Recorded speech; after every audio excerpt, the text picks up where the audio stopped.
Oi, eu sou a Catarina Monteiro. Há 12 anos, meu irmão mais novo olhou bem nos meus olhos e disse: "Você não passa de uma idiota, feia e deficiente." E então riu como se fosse a coisa mais engraçada que ele já tinha ouvido. Logo em seguida, meu próprio pai agarrou meu braço, me empurrou para a porta e esbravejou: "Eu não quero mais você carregando o meu sobrenome." Naquela noite, eu saí no meio de uma tempestade de inverno em Curitiba só com uma mala e R$ 3.000. Sem despedidas, sem segundas chances, apenas a porta da frente se fechando nas minhas costas. Mas 12 anos depois, eu voltei para a mesma cidade usando um vestido que eu mesma desenhei. Entrei direto na festa de casamento do meu irmão e vi cada pessoa naquele salão congelar no instante em que perceberam quem eu era. O que aconteceu nesses 12 anos? Como a fracassada, lenta e feia que eles jogaram no lixo acabou segurando a única coisa que poderia destruir tudo o que eles construíram.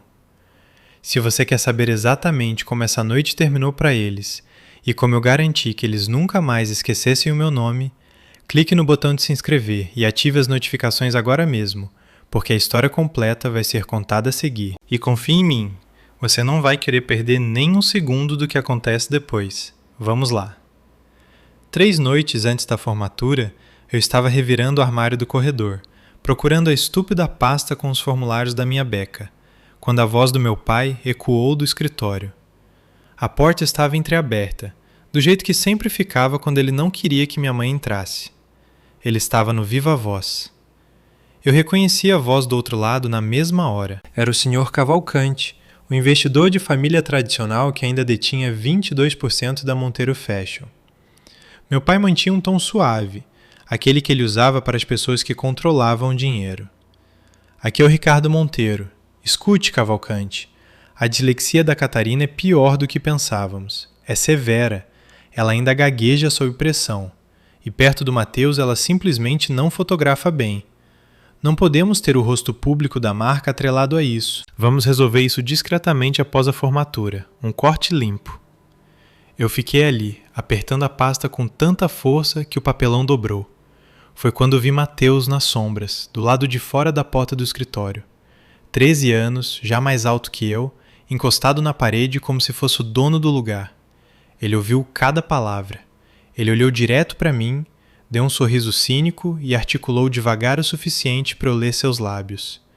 "Feia de merda." Então ele realmente riu, um riso baixo e cortante, como se estivéssemos compartilhando uma piada interna.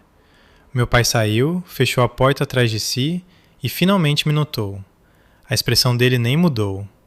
"Você ouviu o suficiente," ele disse. "Não vou repetir. Não quero mais você carregando o nome Monteiro. 1 hora. Faça as malas e vá embora." Minha mãe apareceu no topo da escada de roupão, com os olhos já inchados. Laura Monteiro abriu a boca e fechou. Abriu de novo, nada saiu. Nunca saía. Quando o dinheiro do Cavalcante estava em jogo, ela apenas agarrava o corrimão e olhava para mim como se eu já tivesse sumido. Matheus continuou onde estava, de braços cruzados, assistindo ao show. Eu passei por ele, ele não se moveu. Tive que virar de lado para o meu ombro não encostar no dele. Lá em cima, peguei a mala preta que eu tinha desde o ensino fundamental. Joguei dentro calças jeans, moletons, os 2 vestidos que eu nunca usava, meu notebook surrado e cada centavo que eu tinha guardado trabalhando como babá. Fechei o zíper e a arrastei escada abaixo. As rodinhas fizeram um barulho alto o suficiente para a casa inteira ouvir. Meu pai estava esperando na porta da frente. Ele já tinha tirado a chave de casa do meu chaveiro e deixado na mesa de entrada como se fosse lixo. Eu saí. 2 graus negativos. A chuva congelante batia no meu rosto como agulhas. Eu estava de tênis porque não conseguia encontrar minhas botas. A porta se fechou atrás de mim, um clique suave, sem estrondo, simplesmente acabou. Eu cheguei na metade do caminho da garagem quando meu celular vibrou no bolso do casaco. Um número desconhecido de São José dos Pinhais. Eu atendi com os dentes já batendo. "Catarina, é a avó Helena. Não ouse pegar um ônibus esta noite. Dirige até a chácara em São José dos Pinhais. Estou deixando a luz da varanda acesa e a garagem aberta. Venha direto para cá." Eu não chorei até ouvir a voz dela. Eu me virei, entrei no Honda Civic de 10 anos atrás que meu pai tinha comprado para mim 2 anos antes, ainda registrado no meu nome, e dirigi os 40 minutos até a chácara no meio da tempestade. Os limpadores de para-brisa não davam conta. Eu não parava de pensar que o carro ia deslizar para fora da estrada e que aquilo seria o fim. A avó Helena estava parada na porta quando eu estacionei. 81 anos de idade, enrolada em um roupão, de braços abertos. Ela não fez uma única pergunta, apenas me puxou para dentro, me sentou no sofá, me enrolou na mesma manta de crochê que ela tinha desde que eu tinha 5 anos e fez chocolate quente como se eu ainda tivesse 10. Fiquei exatamente 3 dias. Na quarta manhã na chácara, vó Helena colocou uma caneca de café na minha frente e deslizou um rolinho de notas de dinheiro pela mesa. 3.000 reais, ela disse. É tudo que eu consigo tirar sem que o Ricardo perceba. E antes que você abra a boca, não vamos discutir sobre você ficar aqui. Comecei a protestar mesmo assim. Ela levantou uma mão e me calou na hora. Me escute, Catarina. Na noite em que ele te jogou na rua, o Ricardo me ligou pessoalmente. Ele deixou bem claro que se eu te acolhesse permanentemente ou falasse publicamente, ele me colocaria numa casa de repouso na manhã seguinte, com médicos, advogados, o show todo. Ele ainda controla o fundo do qual eu vivo. Uma ligação e esta casa se vai. Minhas contas são congeladas e eu sou dopado em alguma clínica onde nem vão me deixar tomar café de verdade. A voz dela não tremeu. Ela apenas me olhou bem no fundo dos olhos. Eu tenho 81 anos. Não vou deixar aquele homem me trancafiar porque escolhi a minha neta no lugar da preciosa imagem da marca dele. Você ficar aqui daria a ele a desculpa perfeita. Então, você vai entrar naquele ônibus e eu vou mandar dinheiro todo mês da conta que ele não conhece. É assim que nós vencemos. Engoli o nó na garganta e peguei o dinheiro. 3 horas depois, eu estava no ônibus descendo a serra para São Paulo, vendo a cidade encolher pela janela. Os primeiros 6 anos em São Paulo foram brutais. Turnos de café da manhã, entregas tarde da noite, limpeza de escritórios aos domingos. Em alguns meses, mal me sobrava o dinheiro da passagem depois de pagar o aluguel. Eu deixava um pote na pia com o rótulo Vó. Na primeira terça-feira de todo mês, chegava um envelope simples, 1.000 a 2.000 reais e uma folha com a letra dela. Você é mais inteligente que todos eles juntos. Continue. Aquele pote pagou as sessões de fonoaudiologia na clínica popular. 2 vezes por semana, eu me sentava com estudantes de graduação até que a gagueira finalmente morresse. No 5º ano, ela só aparecia quando eu estava exausta ou furiosa. As aulas de design eram online, um semestre doloroso de cada vez. Aprendi a fazer moldes em um notebook de 10 anos, equilibrado em cima de uma caixa de papelão. Meus primeiros rascunhos eram um lixo. Eu os imprimia mesmo assim e os consertava na noite seguinte. Em 2018, abri uma loja online chamada C. Monteiro Designs. 3 vestidos envelope, feitos de jeans de estoque morto, um blazer de linho curto, uma echarpe de seda tingida na pia da minha cozinha. 12 vendas no primeiro mês. Vó Helena comprou a echarpe e mandou uma foto sua usando-a na feira livre, sorrindo como se tivesse passado a perna no mundo. Os pedidos cresceram. Abandonei os bicos de limpeza, depois os turnos do café da manhã. Em 2021, um investidor da Faria Lima assinou um cheque de 250 mil reais depois de um único café. Em 2023, o faturamento ultrapassou 7 dígitos. Me mudei para um apartamento de verdade, contratei costureiras, aluguei um estúdio de verdade e passei a usar apenas tecidos sustentáveis. A empresa ganhou um nome: escritórios e números pelos quais a maioria das pessoas de 30 anos na moda mataria para ter. Mas eu mantive a conexão com os Monteiro profundamente enterrada. As cartas da vó Helena nunca pararam. A caligrafia ficou mais trêmula, os envelopes mais finos, mas a mensagem continuava afiada. No ano passado, ela começou a adicionar o mesmo recado no final todas as vezes. Quando estiver pronta para voltar, me avise primeiro. Quero estar viva para ver a cara deles. Eu ainda tenho os 3.000 reais originais no mesmo rolinho preso com elástico, trancada em um cofre à prova de fogo com todas as cartas que ela já me enviou. No início de 2025, eu tinha 22 funcionários e um faturamento que faria meu pai engasgar com seu uísque. Eu finalmente estava pronta para comprar aquela passagem de avião de volta para Curitiba. Nos meus termos, com as minhas roupas, com o meu nome em tudo. Na primeira semana de abril de 2025, voltei para o meu apartamento na Vila Nova Conceição, depois de um dia de 14 horas finalizando a coleção de outono. Minha assistente já tinha ido para casa. As luzes do estúdio estavam apagadas e o único som era o zumbido baixo da geladeira. Tirei os sapatos, larguei a bolsa e o vi. Um envelope creme espesso jogado no capacho logo na entrada, empurrado por baixo da porta pelo carteiro. Bordas em ouro verdadeiro, papel cartão pesado e caro, o tipo de convite que exala dinheiro velho e novas alianças. Eu o peguei com 2 dedos, como se pudesse me queimar. Matheus Monteiro e Isabela Junqueira. Sábado, 26 de abril, às 18 horas. Castelo do Batel, Curitiba, Paraná. Traje a rigor. Fiquei parada no corredor escuro segurando o convite por um longo tempo. 12 anos de silêncio embrulhados em uma única folha de papel. Eu o virei. Sem nenhum bilhete pessoal, claro que não. Apenas o cartão padrão de confirmação de presença e um envelope de retorno selado endereçado a alguma cerimonialista que eu nunca conheci. Levei-o para o balcão da cozinha, coloquei-o ali e fiquei olhando para ele enquanto a chaleira fervia. Então abri o meu notebook e reservei o primeiro voo direto que encontrei, saindo de São Paulo e voltando 2 dias depois.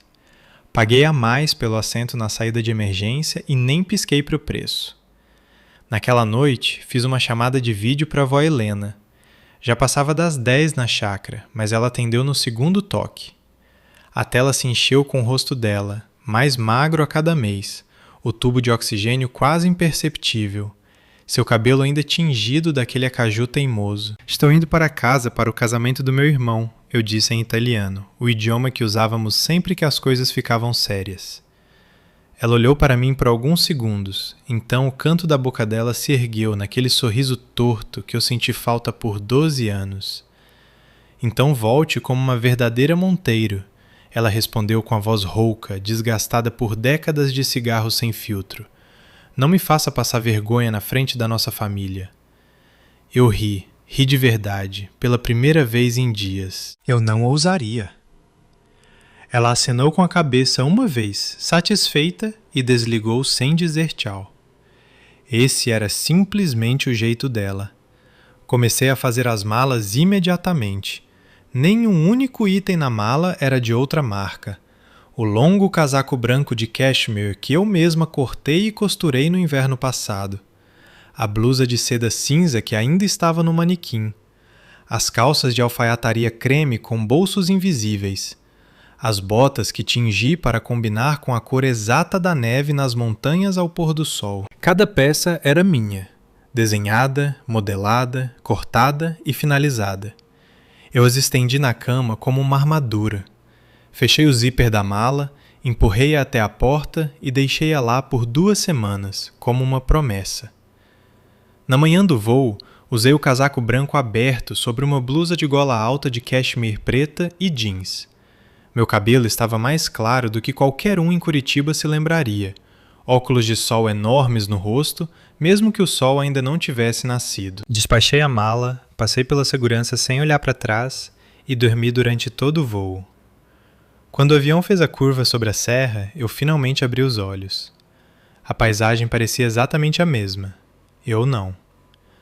Pousamos no aeroporto um pouco depois do meio-dia. Peguei minha mala, andei pelo terminal e saí para o ar que cheirava a pinheiros e altitude.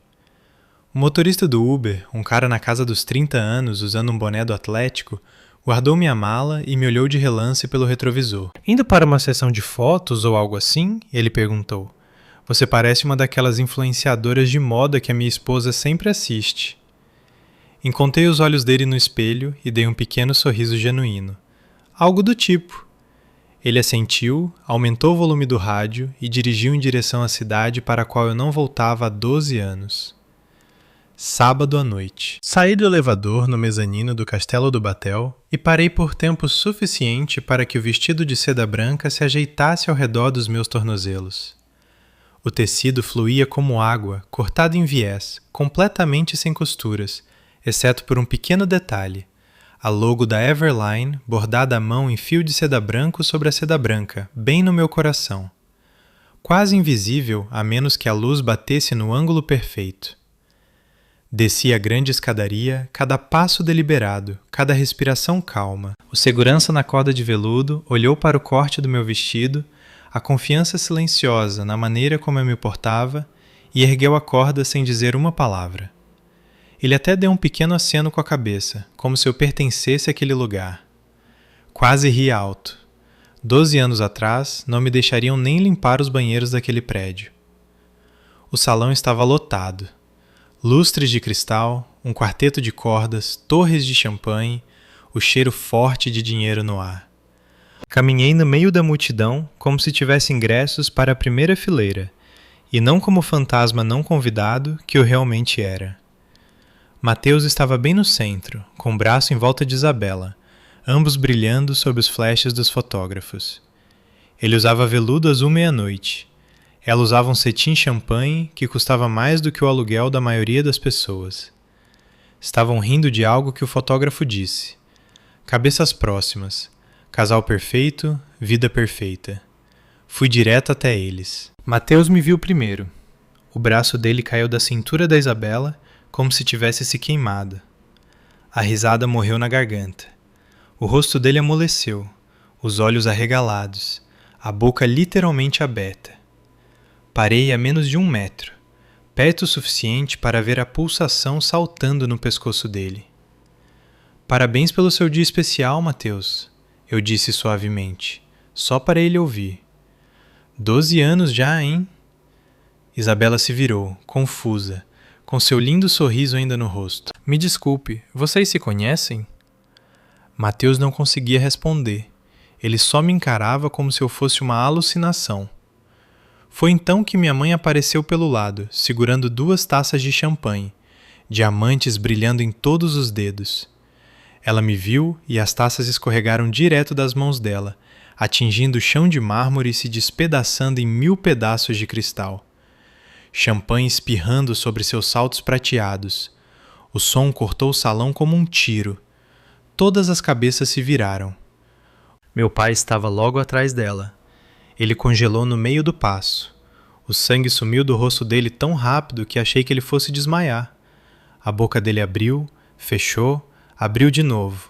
Nenhum som. Eu não me movi. Apenas fiquei ali, no meio dos destroços, meu vestido branco intocado, deixando que eles me olhassem. Roberto Junqueira estava a 5 metros de distância, imerso em uma conversa com 2 investidores de terno sob medida. O olhar dele disparou para o barulho, pousou em mim e depois desceu para a pequena logo bordada no meu peito. Os olhos dele se estreitaram. Ele inclinou a cabeça, deu um passo à frente, forçou a vista. Eu vi o reconhecimento atingi-lo como um tapa. Ele murmurou um palavrão, quase inaudível acima da música. Nem fudendo. O quarteto de cordas continuou tocando, mas o salão ao nosso redor ficou em um silêncio mortal. Isabela olhou de Mateus para minha mãe e depois para meu pai, o pânico começando a tomar conta de suas feições perfeitas. Mateus, o que está acontecendo? Mateus finalmente encontrou a voz, fraca e esganiçada. Catarina. Eu dei a ele o sorriso mais contido e calmo que pratiquei no espelho por meses, em carne e osso. Minha mãe fez um som, meio soluço, meio suspiro, estendendo a mão como se quisesse me tocar para ver se eu era real. A mão dela parou no meio do caminho, tremendo no ar. Meu pai deu um passo à frente e parou, como se tivesse batido numa parede invisível. Roberto Junqueira abriu caminho entre seus investidores e veio direto até mim. Ele não olhou para o Mateus, não olhou para o meu pai. Ele só olhou para a logo e depois para o meu rosto. Everline, ele disse com a voz baixa. Você é a Monteiro por trás da Everline? Não foi uma pergunta. Encontrei os olhos dele e não respondi. Eu não precisava. O vestido era a resposta. Atrás dele, meu pai finalmente falou com a voz rouca. Catarina? Como? Eu o ignorei. Puxei o celular do bolso oculto no vestido e digitei uma linha para a avó Helena. Estou lá dentro, não se preocupe. Enviado. Então guardei o celular, olhei de volta para minha família congelada e deixei o silêncio se prolongar o suficiente para saborear. 12 anos de trabalho, 12 anos de silêncio, 12 anos me tornando alguém que eles nunca imaginariam. E agora eles viam. Naquela mesma noite, 15 minutos depois das taças de champanhe baterem no chão, Isabela Junqueira pediu licença com um sorriso tenso. Eu só preciso ir ao banheiro, ela disse a Mateus, com a voz tremendo de leve. Ela beijou a bochecha dele, esgueirou-se pela multidão e desapareceu pelo corredor lateral em direção aos elevadores privativos. Ela chegou ao banheiro de mármore do 15º andar, trancou-se na última cabine e abriu o celular com os dedos trêmulos. Primeiro, ela digitou a pequena logo bordada que vira no meu peito. Everline. Os resultados da busca carregaram instantaneamente. Everline, marca de moda de luxo sustentável fundada em 2019, sediada em São Paulo. Fundador e CEO, Catarina Monteiro. Valor de mercado atual, 680 milhões. Participação de mercado em ascensão vertiginosa. Concorrente direta do grupo Junqueira Fast Fashion em todas as principais categorias. Ela prendeu a respiração. Rolou a tela mais rápido. Fotos minhas na Forbes. 30 under 30. Eu na capa da Vogue Negócios. Eu apertando as mãos de donos de fábricas em Portugal. Tudo algodão orgânico. Tudo mão de obra ética. Todos os números que faziam a diretoria dos Junqueira suar a cada trimestre. Uma notificação apareceu. Um número conhecido. Um único arquivo de áudio e um PDF. A mensagem acima dizia: achei que você gostaria de um contexto. Rafael Keller. Rafael Keller, meu velho amigo de colégio, agora um advogado de litígio corporativo em Curitiba, esperava por essa noite há mais tempo do que eu. Isabela deu play na gravação. A voz do meu pai, cristalina, do ano de 2013. A dislexia da Catarina é severa. Ela gagueja sob pressão. Não podemos ter o rosto público da marca atrelado a isso. Vamos resolver isso discretamente após a formatura. Um corte limpo. E então o PDF. A carta de deserdação, assinada e reconhecida em cartório, datada de 1 semana depois que fui expulsa de casa. A mão de Isabela voou para a própria boca. Outra mensagem apareceu no meu celular no exato momento. Rafael de novo. Enviado. Abri os arquivos, adicionei uma linha no encaminhamento para Isabela. Agora você entende porque o Mateus nunca fala da irmã, certo? Enviar. Vi o tique azul aparecer. Lido. Nenhuma resposta. 2 andares abaixo, o quarteto de cordas continuava tocando como se nada tivesse acontecido. Lá em cima, tudo havia acontecido. Encostei na parede fria do corredor do lado de fora do banheiro, meu vestido branco brilhando sob a luz da arandela, e esperei. 30 segundos depois, a porta da cabine se escancarou. Isabela saiu, com o rosto pálido como papel, rímel borrado, segurando o celular como uma arma. Ela me viu e congelou. Não me movi. Apenas olhei para ela e deixei que o silêncio fizesse o resto. Ela abriu a boca e a fechou. Abriu de novo. Você é ela, sussurrou. Aquela que eles disseram que não existia. Dei um mínimo aceno com a cabeça. Os olhos dela caíram para a logo da Everline novamente, e depois voltaram para o meu rosto. A ficha caiu uma segunda vez, ainda mais pesada. A sua empresa? Meu pai está tentando comprar ou destruir a Everline há 2 anos. Ele fala sobre você em todas as reuniões do conselho. Aquela novata de São Paulo, ele não fazia ideia de que era você. Continuei sem dizer nada. Isabela parecia que ia vomitar. Ela recuou até os ombros baterem no espelho. O Mateus nunca me disse que tinha uma irmã. Ela falou com a voz embargada. Nem uma única vez. Eu finalmente falei, com um tom baixo e constante. Agora você sabe o porquê. Ela encarou o celular na própria mão, o arquivo de áudio ainda aberto, o meu nome ligado a tudo que seu futuro sogro tinha tentado enterrar. Eu me desencostei da parede e dei um passo mais perto. Diga ao Mateus que o casamento pode continuar, eu disse. Ou não, essa parte agora é com você. Então passei por ela, com saltos silenciosos no tapete, e apertei o botão do elevador. Antes das portas se abrirem, liguei para a avó Helena. Ela atendeu no primeiro toque. Mantive a ligação em exatos 30 segundos. Tudo está correndo bem. Durma com os anjos, vó. Ela deu aquela risada áspera e perfeita. Boa noite, minha garota. Desliguei quando o elevador chegou, entrei e observei as portas se fecharem para Isabela Junqueira, que ainda estava de pé no corredor, segurando a verdade em suas mãos trêmulas. Segunda-feira, 9 da manhã em ponto. Roberto Junqueira entrou no salão do Hotel Fasano, ladeado por 2 assessores de imprensa e 3 advogados. Flashes de câmeras dispararam. Repórteres gritaram perguntas antes mesmo de ele chegar ao pódio. Ele não sorriu. Senhoras e senhores, ele começou com a voz grave. Com efeito imediato, o Grupo Junqueira está encerrando o investimento estratégico de R$600 milhões na Monteiro Fashion. Descobrimos omissões materiais em relação a riscos familiares e de governança corporativa que tornam qualquer parceria futura impossível. A sala explodiu. Às 9h12, as ações da Monteiro Fashion caíram 28%. Às 9h27, já tinham caído 48%. As negociações na bolsa foram interrompidas 2 vezes antes do almoço.